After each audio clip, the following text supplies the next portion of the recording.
employs the Department of Development under your plan? Well, first of all, there's so many functions in there. I think the total number of dollars that pass through the Department of Development is like over 900 million, and like 650 of it has nothing to do with development, which is it's breathtaking when you think about it. So what we're going to do is we're going to find the logical place for some of these activities that exist today that are necessary to be placed, and so we'll have consolidation with that.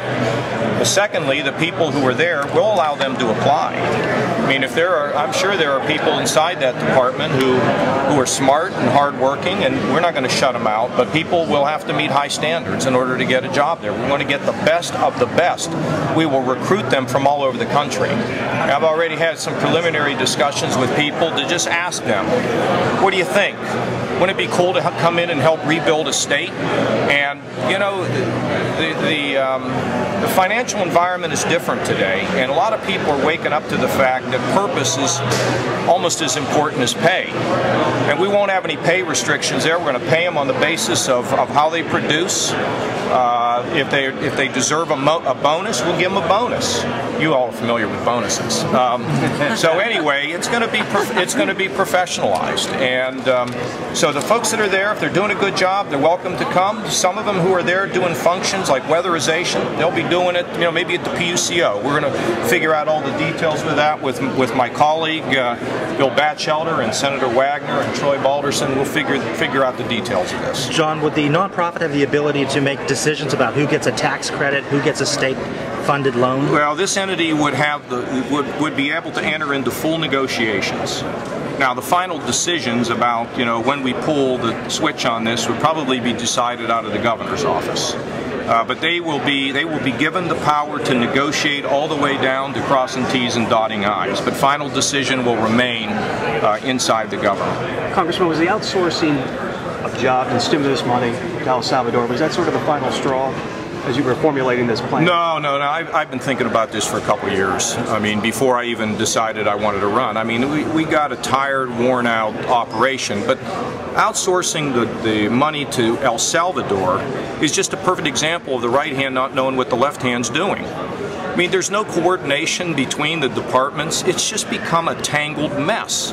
So if you can have clarity and you hold people accountable and you get smart people who can do this, you're going to make enormous progress. We'll have recruiters go all over the country. It's going to be fantastic. Under your plan, would the employees be public employees? No, they would not be public employees. We don't want public employees. That's how they could be paid private funds. Yeah, you know, and the funding of it, I mean, we probably will still have an appropriation. We have to work this out. I still think there'll be some government appropriation, but we intend to approach private businesses and ask them to fund this. They've traditionally been involved in funding real economic development, and the people that I've talked to, I'm confident we'll be able to raise the money that we need and run this like a business. So you'll have a board of directors. I'll be the chairman of the board. Mary will be probably the vice chairman of the board. She'll be very involved in this as well. And but we don't want a government entity. We don't want the civil service restrictions. We're going to have to work through all the privacy questions. We'll work through that. And you know, I think I got a lawyer here who knows understand how to work all that. I got two lawyers here. You know, now that I think about it, maybe we ought not to work with a lawyer. Is this modeled after another state, and would you keep Ohio's foreign trade offices? You know, Joe, I don't really know if it's modeled after another state. I guess there's some states that do this, but this again put us in the forefront. I mean, I don't look around. I mean, there's a lot of ideas I have about doing things differently. I've done all of my career, so this is not really, you know, well, somebody did it, therefore we should do it. I've felt all along that if you could create this kind of a private entity, you could have a lot of success. The current about the foreign trade offices.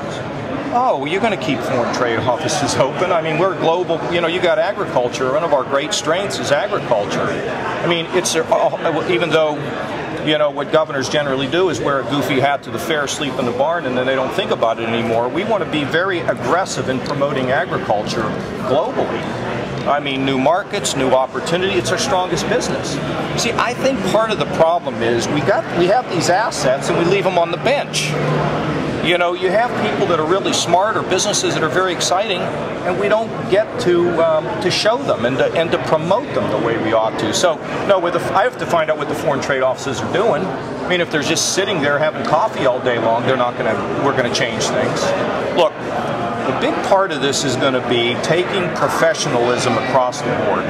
We're not going to hire a bunch of rum-dums. We're not hiring political friends or contributors or any of that other crap that's been going on in this state. We're not going to appoint people to the board of trustees who are a friend of somebody. We're going to put the best people we can in these positions. So if you run the Department of Insurance, I understand the lady there's done a pretty good job. I don't know the details, but your job's not just to regulate insurance, it's to build the next level of an insurance industry. In the Department of Transportation, we want to use that money there to promote, you know, really aggressive improvements in productivity. We got to have pros there that do this. We don't have time for political hacks, which I think we filled these operations with for too darn long. Current development department has arranged. That's why the people inside the Beltway here are so thrilled about my getting elected. Go ahead, Mark. The current department has a range of programs to encourage businesses to locate or expand here, tax credits, worker training programs, loans, and so forth. Do you think those are effective? Would those continue under the new nonprofit? Well, it's going to be about, it isn't about promises, it's about results.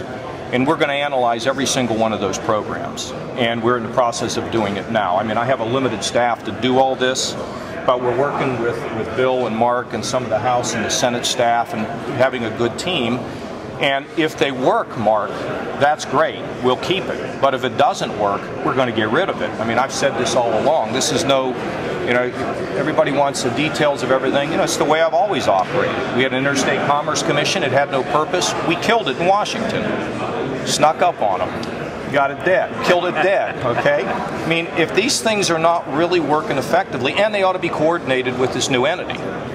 Now, maybe some of these programs will be placed. You know, Third Frontier will reside in this new operation, this new entity, Jobs Ohio. It will reside there. No more university professors running Third Frontier.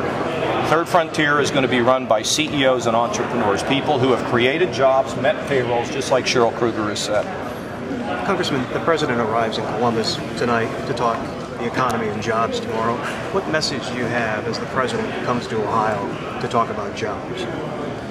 Well, look, if you're going to raise taxes on work, if you're going to raise taxes on risk-taking, you're going to kill the economy.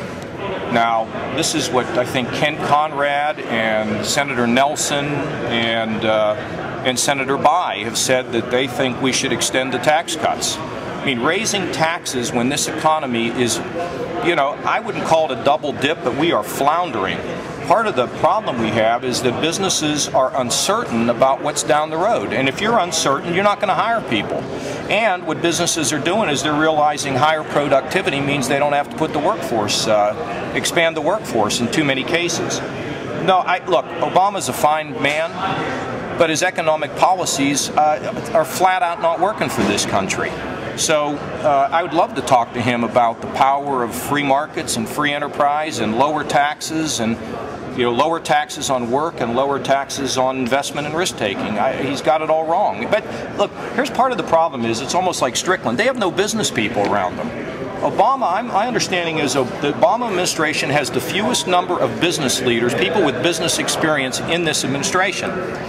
They're just a bunch of people shuffling chairs around, and we're all paying for it.